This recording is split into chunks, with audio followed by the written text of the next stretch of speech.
আসসালামু আলাইকুম, welcome to my blog. সবাই কেমন আছেন? আশা করি সবাই অনেক ভালো আছি। আলহামদুলিল্লাহ আমরা অনেক ভালো আছি। নাফিসা সারাদিন বাসায় থেকে থেকে অনেক বোর হয়ে যাচ্ছে, বলছে বাইরে যাবে। পরে আমিও চিন্তা করলাম আমারও বাসায় থাকতে থাকতে ভালো লাগছে না, একটু বাইরে দিয়ে হেঁটে আসি।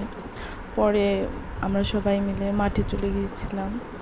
এখানে নাফিসা পোজ নিয়েছে, ভাবছি আমি ওর ছবি তুলছি। পরে বললাম আমি তোমার হাত ধরে হাঁটবো, আমার হাত ধরে হাঁটতেছিল। তো আমরা ফাইনালি মেলায় পৌঁছে গেলাম। এখানে নাফিসা আর ওর ফুপি একটু ঢং করতেছে ছবি তোলা নিয়ে। মেলায় অনেকগুলো স্টল ছিল, অনেক জিনিসই ছিল। এখানে অনেক মাটির জিনিসও ছিল, যেগুলো দেখতে অনেক সুন্দর। এখানে অনেক সুন্দর সুন্দর ব্যাংক, মাটির ঢাকনাগুলো, অনেক জিনিসই ছিল। এখানে শুধু মাটির জিনিস না, আরও জিনিসও আছে, বেতের জিনিসও আছে। এখানে আমরা দেখতেছিলাম, অনেক ভালোই লাগতেছিল দেখতে, অনেক সুন্দর। সামনে তো অনেক সুন্দর, ফোনের থেকেও। ফুলদানিগুলো ছিল এখানে, ফুলদানিগুলো খুব সুন্দর লাগতেছিল। এগুলো মেবি সিরামিক্সের হবে, আমি জানি না সঠিক। এখানে মাটির অনেক ফল ফ্রুট, খেলনার জিনিসপত্র, এগুলো জাস্ট ওয়াও, কি বলবো।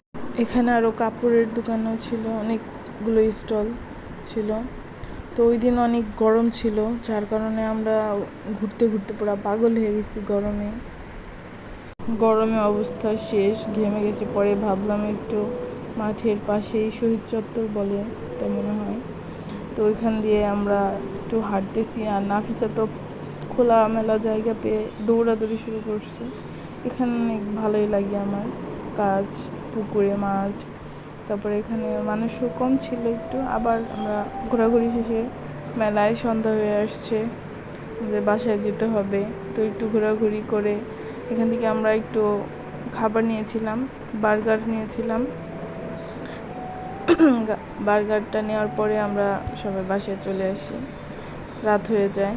তো সবাই ভালো থাকবেন, আল্লাহ হাফেজ। আজকের ব্লগটা এই পর্যন্তই, টাটা।